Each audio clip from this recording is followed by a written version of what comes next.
कृषि विधेयक से भारत एक कृषि प्रधान देश है और कृषि प्रधान देश होने के नाते अगर ये सिस्टम लागू होता है तो इससे भारत के किसान को काफ़ी ज़्यादा फ़ायदा पहुंचेगा और वह सीधा अपनी मार्केटिंग इंटरनेशनल लेवल और कहीं और भी कर सकेगा।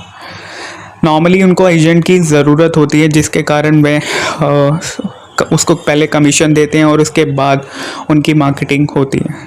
लेकिन इस विधेयक के आने के बाद उनको एजेंट की ज़रूरत नहीं होगी और सीधे तौर पर वे अपनी फसलों को कहीं पर भी अपनी मर्ज़ी से बेच सकेंगे। आइए ज़रा कृषि विधेयक के फ़ायदों के बारे में बात करते हैं। पहले भारत का किसान जो था वह अनाज मंडी तक ही सीमित था। वह अपनी फसलों को अनाज मंडी तक ही एजेंटों के द्वारा और उनको कमीशन देकर वहाँ पर अपनी फसलों को बेचा करता था। लेकिन नए विधेयक आने से उनके पास ऑप्शन ज़्यादा खुल जाएंगे और वह अपनी फसलों को कहीं पर भी बेच सकते हैं। इससे उनके अंदर काफ़ी ज़्यादा एक ऑप्शन पैदा होगा जिससे वह इंटरनेशनल लेवल और आगे जाकर भी सीधा कॉरपोरेट एजेंसियों से सीधा टाई अप कर सकते हैं। ये बिल कृषि उत्पादों की बिक्री, फार्म सेवाओं, कृषि बिजनेस फर्म और थोक विक्रेता और दूसरे खुदरा विक्रेता निर्यातों के साथ किसानों को जोड़ने के लिए एक सहायक का काम करता है। किसानों की गुणवत्ता और बीज की आपूर्ति सुनिश्चित करना, तकनीकी सहायता, फसल की स्वास्थ्य की निगरानी, ऋण की सुविधा और फसल बीमा की सुविधा जैसे ऑप्शन उपलब्ध करवाता है।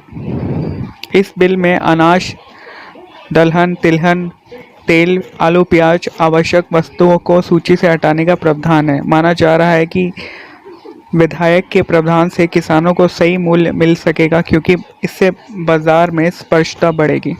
आइए जानते हैं कि आखिर इस बिल का क्यों विरोध हो रहा है। किसान संगठन का आरोप है कि इस नए कानून के लागू होते ही कृषि क्षेत्र में पूंजीपति या कॉरपोरेट घरानों के हाथों में चला जाएगा और इसका नुकसान किसान को होगा। कृषि मामलों के जानकार देवेंद्र शर्मा के मुताबिक किसानों की उनका कहना है कि किसान को एमपीपी नहीं मिलता, उन्हें कम दाम पर बेचने के लिए मजबूर हो जाते हैं। पंजाब में गेहूं चावल का सबसे बड़ा हिस्सा पैदा ही एफसीआई द्वारा किया जाता है और फिर इसे एफसीआई खरीदती है। साल 2020 के दौरान रबी की मार्केटिंग सीजन में केंद्र द्वारा खरीदे गए 341 लाख मीट्रिक टन गेहूं में 130 लाख मीट्रिक टन गेहूं की आपूर्ति पंजाब ने की थी।